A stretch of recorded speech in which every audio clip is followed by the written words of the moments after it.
there anybody in there? Welcome to HowDoWeHuman. This is the podcast where we talk about all the weird and uncomfortable micro moments in life. I'm one of your hosts, Chris Binning. I'm one of your hosts, Evan Cox. Evan, you know, you've been on a vacation for a little while, so I'm really excited to catch back up and find out how you doing. Rough. I feel like I look rough, and I've been rough. Call me a dog, because I'm rough. So you're a good boy. Oh. Because I'm a good boy. And my ears hang low. Yeah, do you really want to know? They wobble to and fro. Oh, no. Look at this shit. Yeah, look at it. They're wobbling. Go to youtube.com/@HowDoWeHuman to see my wobbly lobes. I love this high energy positivity you're bringing, Evan, right out the gate. Why are you doing so rough, buddy? I got stories to tell. I'm going to try to not make this take too terribly long because I also haven't seen you in a while and I got to know how you're doing. It just so happens it's my turn to go first. Yeah. So I'm going to take this time and not take too long telling this story. Yeah. If I know you, you're not going to drag this out at all. If you did follow that verbal link to YouTube, you'll see that I'm flying around like a big old jet plane. And that's because I've been on a plane recently. Whoa, what a transition. I just got back from a trip to Washington, which is how some people pronounce it. Get used to that. Maybe less now. The older people in my life used to call it Washington or washing the clothes. Go to the wash. What was wrong with them? Something. Asbestos. I don't know who can say. Yeah. What was the paint? Maybe eating paint chips, but there was lead in paint. That's right. That was supposed to affect people. So maybe that makes you say wash. I don't know. But that's unrelated to this story, which I got to get through as fast as possible. Yeah. Flew from Ontario, California, not Canada, to Seattle. And then on the way back, Portland, Oregon, to Ontario. On the way back, like a couple days before, I got an email. Let's get this out of the way. I flew Frontier, and I will also get out of the way. Don't fly Frontier. It's cheaper. It's cheaper, but it's definitely not worth it. They have little animals on the plane painted on the tail fin. I mean, I didn't notice anything on the ride to Seattle. I don't normally call it a plane ride, but it's a ride. We had a reindeer on the flight back. Ooh. So that was notable. I'm like, ooh, Christmas. Their big red light on the nose of the plane. So everyone can see. Yeah. So I got an email saying, hey, like every Frontier flight, we overbooked this shit. We booked it so hard. We didn't expect all of you to want to actually fly after spending all that money. We thought certainly most of you would back out, but you didn't. Now we got to figure this out. Does anybody want to check their luggage for free? I'm like, yeah, absolutely. I used to be exclusively carry on, but I've kind of gotten to the point. It's like every flight now that I get to the front and right going on there, they're like, hey, does anyone want to check a bag for free? And I'm like, yep. I will never pay for a checked bag. You have my word. So they were looking for volunteers. We both volunteered. I was like, absolutely. And then I don't have to carry my bag through security even. I could check it at the gate. It's still free, blah, blah, blah. So we do so. and fly that little flight. And we land. You can guess where this is going, but maybe not the exact specifics. Jocelyn got her bag. That came through. And then I was standing there. Now, also keep in mind, at the Ontario airport, there's a Skittles machine. This is important information for us. They have Okay. a Skittles mix machine. It's got every flavor of Skittles in a big tube, like a rainbow. Like the tube is full of just lime and then just strawberry or whatever, what have you. And it's like you choose Yeah. which flavors you want.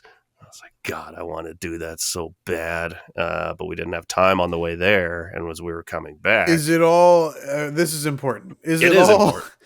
like regular Skittles, or is it like we've got the regular Skittles, we've got the sour Skittles, we've got the Ooh. tropical Skittles? You just blew my mind. I wish it was that. It basically, you had every of the standard flavors, and Uh then there huh. was a tube that was just like the wild berry, and I think there was also a tube for tropical. But no, I would Okay. have loved to have been able to mix and match some sour Skittles, some tropical Skittles, some wild berry Yeah. Skittles. They're all classics. Yeah. Um, anyways, on the way back, I did it. I got these Skittles. This is totally unrelated to the story, It's interesting but because I was told at the beginning of this that this was incredibly important. it's important, but unrelated. This machine exists. I assume nobody uses it because when I got those Skittles, and it's like a fun thing. It dumps the Skittles down, goes down a little ramp, puts them all in a cup, layers. These Skittles looked old as fuck. They did not look well, but I ate them and it was good. So, anyways, I say that just to say that I was standing at baggage claim, holding a cup of Skittles, and Jocelyn's kind of going, "I don't think your bag's coming through," and I'm like, "No need to." No need to worry. Stay positive. Sometimes, there'll be a little break. They're still unloading bags and they'll come through. I'm just sitting there with my fucking Skittles, eating Skittles. Starting to Taste get, in the rainbow. I tasted the rainbow and then I tasted it too much. I'm like, I'm kind of getting tired of these Skittles.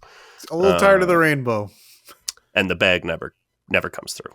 of course. So there's a little desk next to baggage claim for Frontier. I go over there, but don't worry, it's not just me. They lost bags for two other couples. These two, I'm going to say guys, because the males involved were the ones that adamantly needed their voices to be heard at all fucking moments. That's interesting. It's unlike most men. That seems like an anomaly to me. Hashtag not all men, but hashtag most men. So we got one guy. He's like pissed. Like he is livid by himself, like pacing back and forth, like, fucking, I can't believe this. Lost my fucking bag. And I'm just like, I don't want anything to do with this guy. He keeps going off about his watches. Like, I got an expensive watch in that bag. Like, are they going to pay me for my watch? Like, I don't know. I don't care. This other guy's in a wheelchair. He's a very tall man. His daughter's pushing him around. And then he just like gets out of the wheelchair and is walking around just fine. So, one of these types. Yeah. And is just the most annoying man I've ever heard. Opposite energy of this guy, but they're feeding off each other. Where one is like thinks he's an older guy that thinks he's very funny. But as people who have worked in customer service facing jobs, you know how unfunny some older people who think they're funny can be in a confrontational situation. In any situation, but yeah. Really, yeah, truly. So I want to get to the front of this desk and just get any sort of communication going, but we got Yelly McYellerson. He's fucking pissed off. He keeps asking about his watches, and like, it's one of these things where some people don't realize, like, you're slowing the process down. Yelling is Yes. not making anything better. She's on the phone right now trying to get this worked out, but you're stalling her by asking like, are they going to pay for my watches if you lose them? And she's going like, oh, we're definitely not going to lose them. We know we have your bag. We're assuming it might have Right. just not made this flight. It might still be in Portland. We're trying to work that out. Yeah, but if you do lose them, like, who's going to pay me for that? You know, who's going to reimburse me? Is that you? Are you going to reimburse me? It's like, bro, shut the fuck up. If you just were quiet, this would all be over sooner. But no, you're being an asshole. And the other guy kind of talks like this, because of course he does.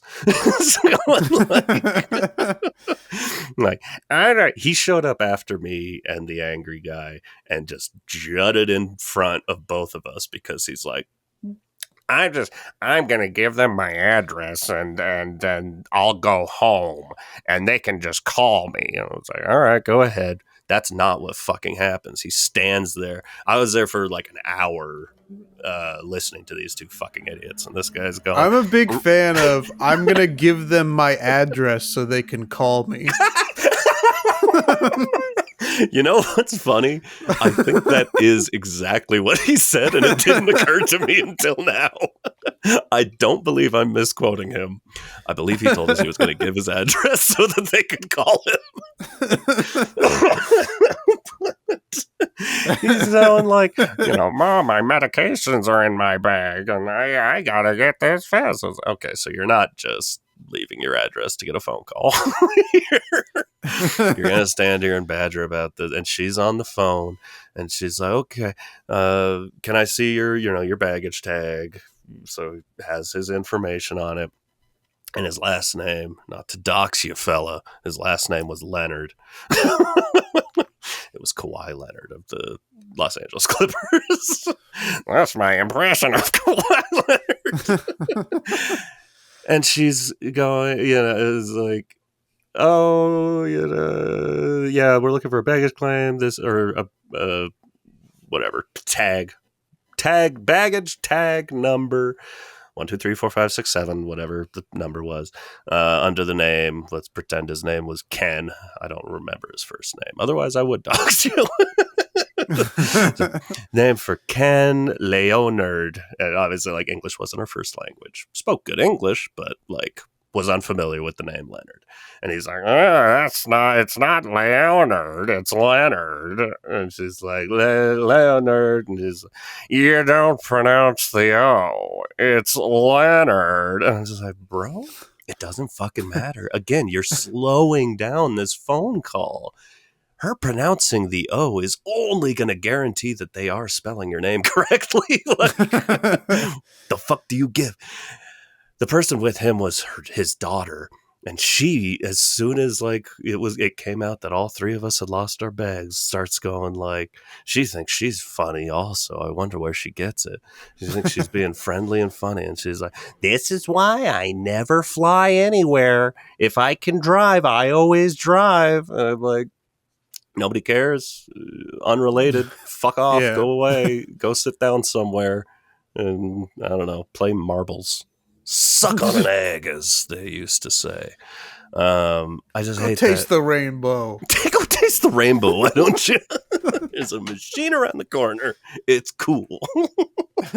I'm just like, I know in her mind, she's just like, oh, this is just a thing I'm saying. And like, oh, wow. God. Right. But it's like, you are entering this conversation from ground zero with an attitude of like, I'm better than you because I've never flown anywhere. And it's like, no, that does not make you better than us. It makes you sad. No, we're in the same situation, actually. Yes. Anyways, I made it through all that. It sucked. It really, really sucked. And it was frustrating because it was like an hour, and then I finally got a chance to talk to this person, and we didn't get it figured out, but it was a rational conversation, and it took me like 5 minutes, and I filled out a baggage claim form. It's not that hard. Yeah. So, unfortunately, Frontier sucks, and I cannot get a hold of them to save my life. I'm pretty sure I figured it out. I don't know if all airlines operate this way, but the flight number for that night's flight from Portland to Ontario, same flight number for the next night's flight, flying at the exact same time. I see where the confusion happened. You probably just put my bag in the wrong pile or something. I don't know. Some confusion happened somewhere. They gave me the idea, the person at the desk, like, it's possible your bag is just going to be on tomorrow's flight. If they dropped it, if they missed it, if something went missing, they'll put it on that flight. The next morning, I'm getting notifications that, like, my gate has changed because it's acting like that is my flight. I don't know Oh, what's weird. going on. I've called Portland Airport Frontier Desk, the Ontario Airport Frontier Desk. I've called Frontier Corporate, and because so here's the humdinger. I'll finish that thought just to say nobody answers the phone. I've left a message at all, and nobody's called me back. I think I've left a collective 8 messages, maybe. It's been since Sunday Yeah, that it's my bag has been been since missing. Sunday since I lost my bag. Today's Wednesday for those that don't know what day we're recording. Yeah. I made a mistake. I left my car keys in my bag. Ooh. I was told, because Frontier people seem to hate their job across the board, they were like, ooh, at Portland, did they mention to you? They're supposed to say, like, they have to say, are your car keys in this bag? Or is medication in this bag? Like, they have to list off stuff to make sure that if your baggage gets lost, you're not completely fucked. I'm like, no, they didn't mention anything. And they're like, ooh, mention that. They're both like, make sure to mention that. Then they'll get in trouble. That will help you and cover your ass. So make sure to mention that they did not tell you to take your car keys out. My car is parked in Ontario Airport's lot. I can't get it out. It just lives there now. Nobody wants to help me. I'm very tired. I'm very sad. This was a night flight, so we landed at like 9:30. An hour of dealing with this. It's 10:30. Now we got to take an Uber home.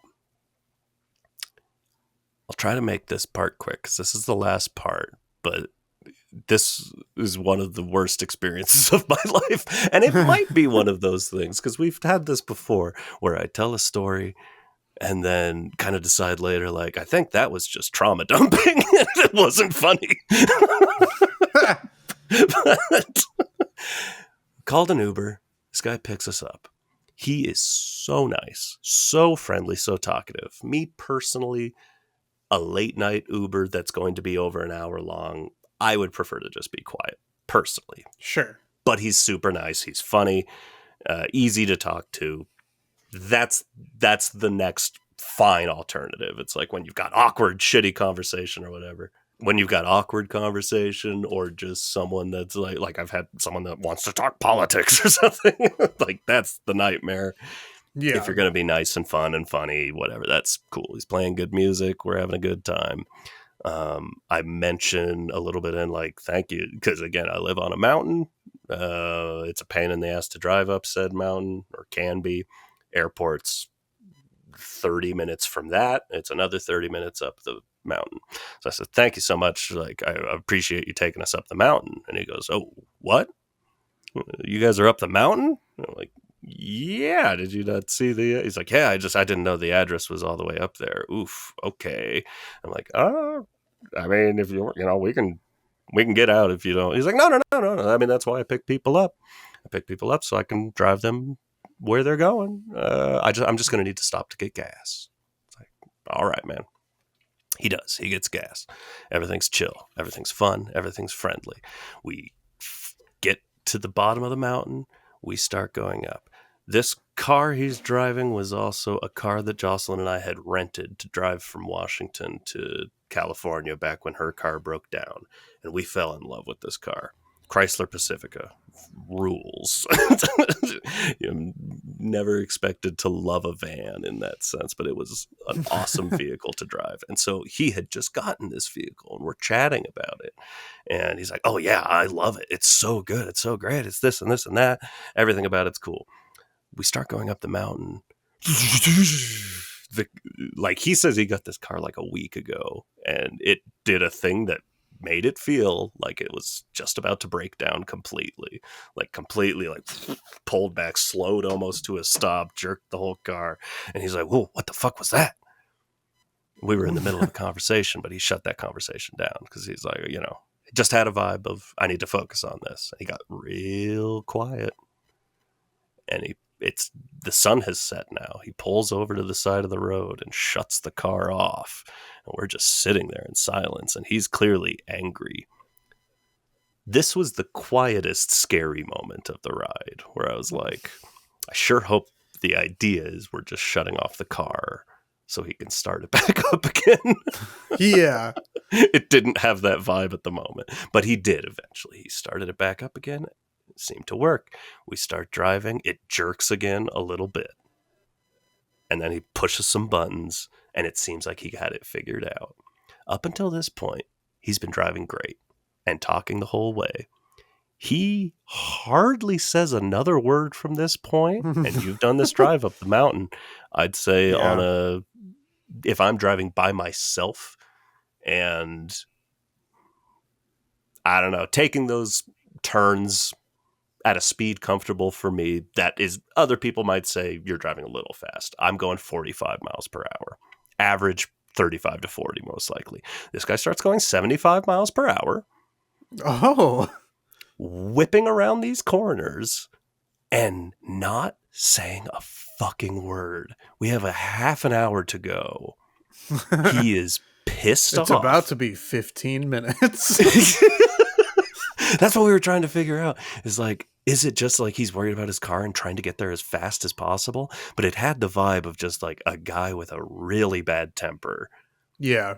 Who is otherwise super friendly. But when his switch flips, it felt like he was going to either intentionally or unintentionally drive us off the cliff.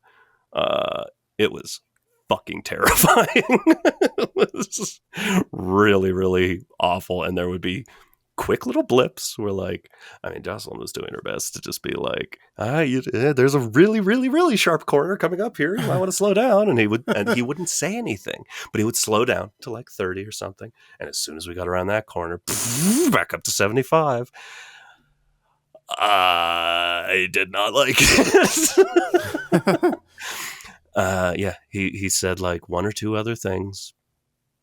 No inflection on his voice, just kind of like, real pretty out or something like that. Like, oh, are those trees? Yeah, those are trees. No one can hear you scream out here, right? Yes. There's really nobody around for miles, huh? He finally gets us there. He gets us to the house and like gets our bags out. He doesn't say a fucking word. We say like, "Oh, thanks, man. Bye." Silence. Gets in his car. Sits there for a minute. And then just slowly drives off. Like, he drives off after we walked up our driveway. We're like, we don't need you getting any closer to our house. Right. He just sat there the whole time we were walking up. He didn't say anything. And then he just left. Like, I had to look. It's like, yeah, he's got a good rating on there. I don't know. It sucked. You gave him 5 stars, right? Oh, hard 5. I don't know. So at this point, it's like midnight, and it just sucked. And I've spent every day since then trying to call Frontier to find out where my bag is. And I assume someone does know, but nobody's calling me back. I'm like, I think I have to just drive to the airport and talk to someone in person again, because I got nothing. Honestly, I don't have my might car. have to. Yeah, you might have to go back and speak to someone in person. Which the sucks. only person I've been able to get a hold of is someone in the parking department, and they confirmed for me, like, absolutely, your car is safe for 30 days. After you get your bag back, call us and we'll take care of the charge. Like, they just need to confirm that I'm not lying. I'm just like, they lost my bag. And then so they should comp that extra time. I'm just like, I mean, that near death experience was $100 Uber ride, and they are absolutely, in my mind, going to be reimbursing me for that. Can't wait to fight. Yeah. It's gonna suck. Yeah. I think that's gonna be a rough time. It is strange that they don't have that they couldn't track kind of where the bag Yeah. was. Like I normally fly Southwest, and maybe 2 years ago, maybe a little less, it was like they got a way to track where bags were, and it felt like at the time it was like, oh, finally Southwest Yeah. catches up. But maybe Frontier is still behind on that. Who knows? I mean, they seem to be cheap about everything. Well, yeah, that's The definitely woman, true. the woman at the desk basically said like she doesn't have access to do that. The only person who can look up a bag tag number, I assume for security reasons, is her supervisor. And she's like, my supervisor's working 2 flights right now. I'm like, okay, if I wanted to wait, how long is it going to be? And just kind of a like, it's going to be a minute. Like the way she locked eyes with me and said it's going to be a minute. I'm like, okay, so you mean like 3 hours or something? Yeah. Like, I'll just leave my little claim form and call back. And man, it sucks. That's all. That's my tale. I'm a grumpy fucking Gus. You can call me Gus. It'll be the final Frontier flight. 100%. Also, their seats are uncomfortable. And their flight crew is mean as hell. Good shit. Don't fly Frontier. They suck. Chris! Yes. I took 26 minutes to tell that story. Yeah. How are you doing? 26. Yeah, I guess about 26 if we want to lump my intro in there. Yeah, it was a quick intro. It was. Look, I'm doing all right. My wife and I have been watching seasons of Survivor. Yeah. And we had been going through The Amazing Race. We haven't seen every season of The Amazing Race, but we've seen the ones that were available for streaming on Hulu. And right now we've been going through seasons of Survivor that are on Hulu.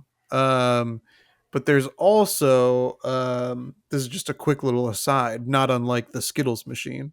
It was an important there's note. You had to know about the Skittles there's machine. One season that my wife was like, oh, we're about to ramp up into another season where they're going to bring a lot of people back. I want to make sure that you go back and see this other season where some of these people are going to be coming from. This one is not on Hulu, so we have to go.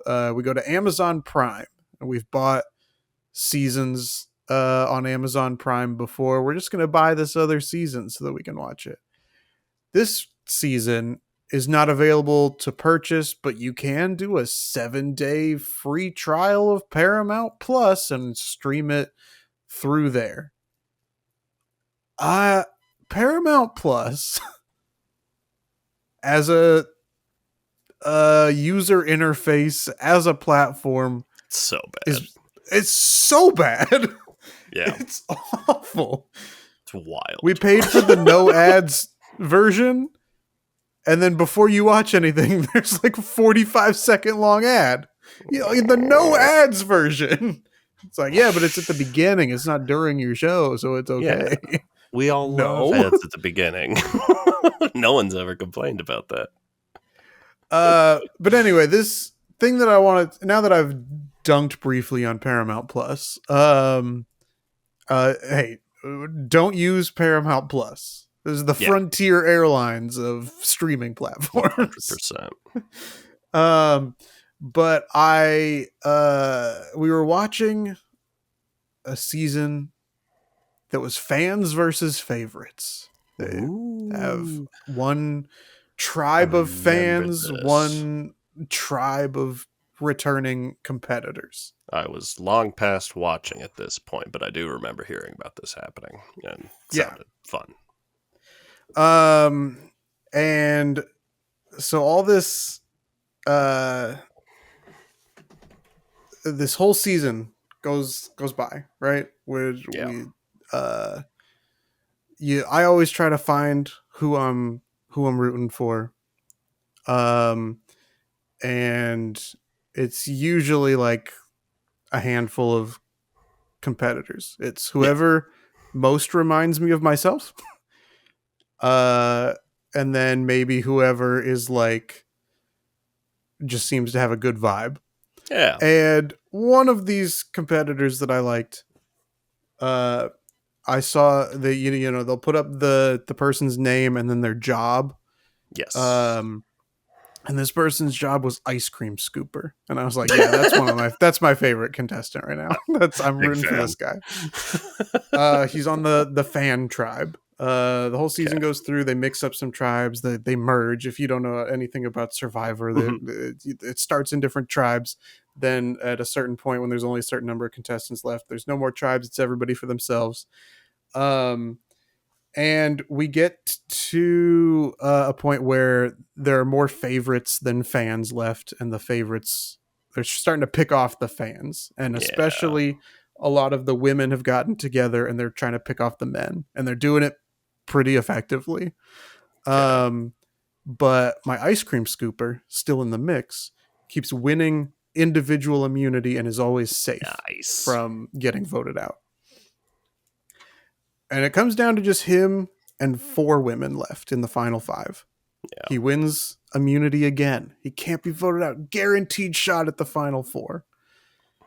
And the women are like, oh shit, we're going to have to vote one of our own out. Yeah. Unless we can convince him to give us his immunity. Oh And my then when he God. does that, we'll vote him out. And obviously, that's so dumb that anyone would fall for that. But he does fall for it. They all laugh in his face and vote him out. And it was a good move because he was dumb enough to fall for it. Oh my God. This, I don't know if there was some subconscious stuff going on that I never unpacked or what. This left me depressed for like 3 days. The world This is reality cruel. TV moment from like 15 years ago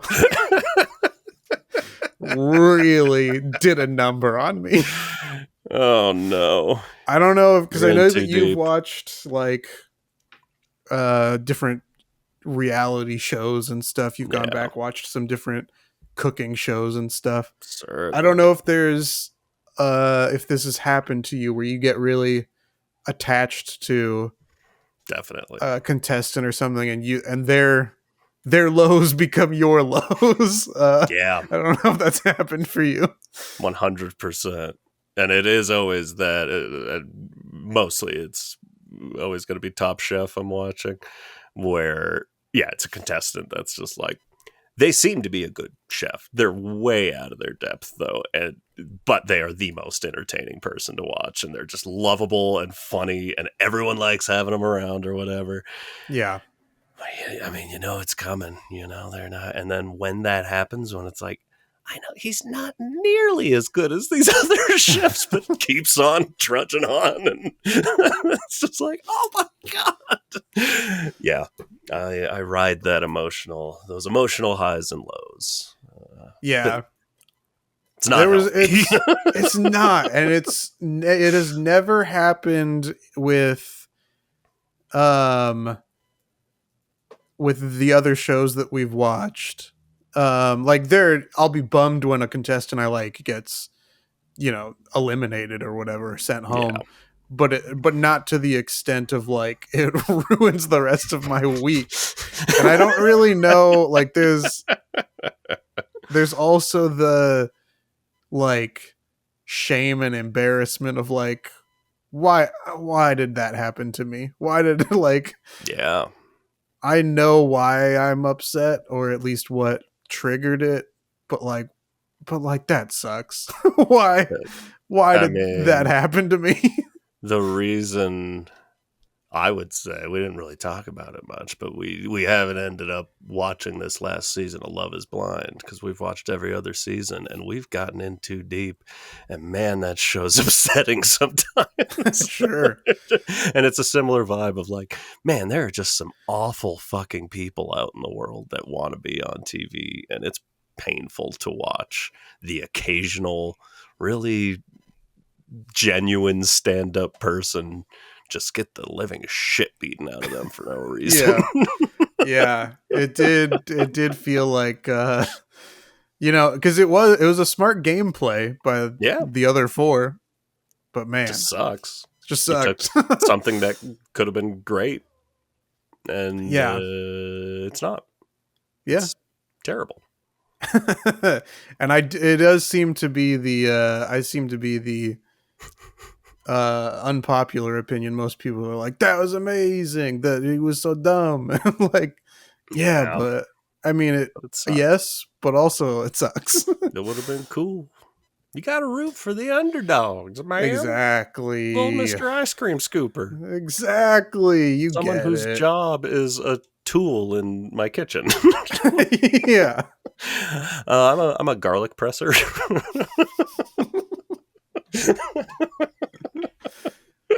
Popcorn popper. Do you think how do you think you would fare on Survivor, Evan? I've thought about it a lot, but not in a long time. And I haven't watched I watched one season of Survivor in the last 5 years, I would say. And I don't think I even finished it. I feel like it's so much of it is like it's just that side thing of like, yes, the game is survive, but it is also like win these games. And if you keep winning these games, I'm like, I feel like I could do pretty good at some of these games. I don't know. I mean, realistically, I would probably just be that, not necessarily getting that far, but I think I'm way too needy to not want to be liked by everyone. And so I would have no alliances. I would just make sure everybody liked me, and I would be the first person voted off. Unless I kept winning games. Yeah. Got to get that immunity. Is there a reality or competition show that you feel like you would do well at? It's a great question. Love is Blind. I think I could charm people with them not seeing me. Reality competition shows. I'm trying to think of what ones are out there. Amazing Race would be fun. I don't know that I would like thrive at it. I'm definitely not a good enough chef to participate in Top Chef or anything like that. I don't know. I feel like I've had these thoughts before. Like, I mean, we've talked about the game show, The Floor. I think I could win. Sure. Yeah. I'm probably wrong. And actually considered submitting myself for it. I think you should. Maybe that's this next season. Maybe we both submit. Yeah. To The Floor. And yeah. This is a good plan. Out on our podcasting. Yeah, let's just submit to a bunch of different shows. We'll sign up as a team to go on The Amazing Race. I've known people The Floor. that do that. Yeah. Former guest Jared from the game shows episode. Right. Well, what was that episode? Yeah, he just what was that episode where we talked about him going on a bunch of game shows? What did we call that? But yeah, I think it's a popular thing when you live in LA. It's just like, why not? Yeah, I know. I have a coworker that goes to Price is Right like every other month, I think. The reason is 9 times out of 10 you'll have to take the day off of work, and a lot of workplaces don't like hearing that you're sick. Can I have a day off to go to Price is Right? Watch. Yeah, they see you jumping up and down and screaming on TV. I would love to do a game show though. Reality, I gotta look up a list. Maybe you set up our quiz and I'll come up Sure. with a really good answer. Yeah, as Evan looks up reality shows that he thinks he can be good at, Not Lego Masters. you can listen to this podcast anywhere that you get your podcasts. Evan gave you that YouTube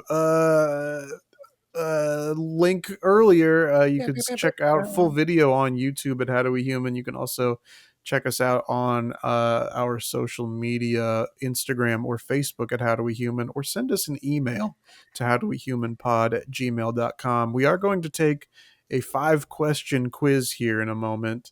We're racing to 100 points.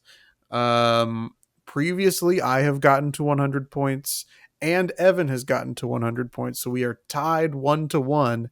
And the score in this race to 100 points is also tied 15-15. So Yeah. we'll see if that tie continues. Any luck on reality shows, Evan? You know, I'm finding that so many of them really are skill-based and they are not catered towards my skills. So the answer might have to be, you know, the answer might have to be one that I know I would at least have fun doing, and I would pick the Sure. Traders. Otherwise, I guess Survivor. I don't fucking know. Yeah. I don't think I'd be great at RuPaul's Drag Race. I don't think American Ninja Warrior is not my bag. I don't know. All right, well, let's take this quiz, Evan. Let's see if we can keep our tie going since we've been America's tied Next this Top Model? entire race. Yeah, that's the one for you. All right. All right, let's see how we do on these 5 questions.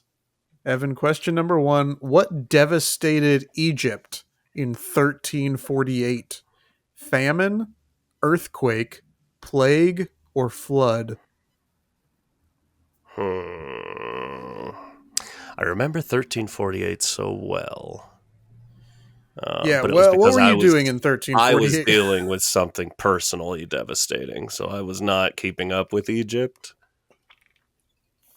Yeah, there's only one that I've ruled out. I have my answer, but there's only one where I'm like, it's probably not that one, which means that it is. Yeah, I kind of want to take that answer, and I might, assuming I'm having the same thought process. I'm gonna go wild and say flood. Okay, flood was not what I had ruled out. Oh, okay. So that is different, but I am not picking flood either. I'm picking plague. Okay. The one that I ruled out as we get ready to choose here. The one that I ruled out was earthquake. Okay. Plague was correct. Motherfucker. Under what name did Eric Weiss achieve fame? That's E-H-R-I-C-H. Weiss. Harry Houdini, Buster Keaton, David Copperfield, or Charlie Chaplin? It could be any one of these 4, and I would not be surprised. Weiss. I mean, I feel like I know 2 of these fairly well, and I would like to say I would know if their name was Eric Weiss. So, yeah, I'm taking what in my mind is a 50-50 shot, but is probably not. I'm probably just wrong. I have my answer I got my as well. I'm going to go Harry Houdini. I am sticking in that magical lane to say David Copperfield. All right, let's see. Harry Houdini, no. correct. Oh, no. Question number 3. Sect and Perolata are what type of wine? Lord. White wine, dessert wine, sparkling wine, or red wine? Ugh. Listen, not quite enjoy wine. I've never heard of these. I've got a guess. I have a guess too, and my lack of wine knowledge might be showing. Like, either side of that vampire love triangle in Twilight when they got a little bit complainy about stuff. I'm looking at a sparkling wine. That's fascinating. That's the one I'm choosing also. And that's correct. Wow, we're good. We knew that. We both had equal knowledge of wine. What was Alfred Hitchcock's first Hollywood film and the only one of his films to win Best Picture? Psycho, Rebecca, Vertigo, or Notorious? I feel like, well, I'm actually not sure. This feels like I should know this. I know one of these is not it for sure. I for sure can rule one of these out. But first Hollywood film is where I'm getting thrown a little bit. Same, especially because he's an English filmmaker. So, like, yes. Are they just specifically saying the first movie he made in the Hollywood system, I assume? I'm assuming so. And so for that reason, I'm torn a little bit. I have the answer I'm picking. Yeah. I'm gonna pick Rebecca. Damn you, I'm gonna pick Rebecca. Rebecca, correct. God, you're getting too many of these right. You gotta get one wrong. Help a guy out. We can't stay tied anymore. Yes, it's true. We can no longer be tied at the end of this quiz. It will just be a matter of how many points are between us. But the last question, if that Alfred Hitchcock one was maybe in our wheelhouse, I don't think that this one is at all. What name was given to the Chinese peasant uprising of 1900? Wu Chang Uprising, Neon Rebellion, Boxer Rebellion, or White Lotus Rebellion? I have no idea. I just know that last one's Chris's refusal to watch White Lotus. Yeah, I have a White Lotus Rebellion for sure. I'm guessing a guess. I'm going to say Neon Rebellion. This feels wrong, but I'm going to pick Boxer Rebellion. Let's do it. I hope it is wrong. It was correct. Flawless. Yes. Brainiac.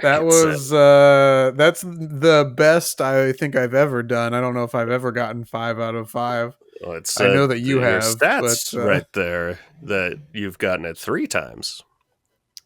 Oh yeah, I guess it does. You're always marking for yourself. Yeah. Interesting. I certainly don't remember that happening before, but that puts the score now, Evan, with myself at 20 points and you are at 17 points. To celebrate, Evan has brought up the Skittles machine itself. Ain't that something? Yeah, so it looks like, you have the standard, 5 standard, and then 3 different mixes. Looks like the regular mix, wild berry, tropical. Yeah, I think so. That would make sense. Yeah. I don't know. The same. How do you see that and not want to get some Skittles? But it seems like I was the first person to ever do. The answer is probably because it was $8 for 3 for a flavors. Cup of Skittles. Yeah. Yes, for a cup. It was a big cup, to be fair. Well, the good news is when you go back to try and find your bag, you can get more Skittles. Good Lord, that's true. You go back every day. Yeah. For breakfast, lunch, and dinner. Oh, just checking on my bag. All Skittles all the time. Let's go. Skittle Marinky Dinky Dink. Skittle Marinky Doo. Okay, bye. Bye to you. Ha. Okay, bye.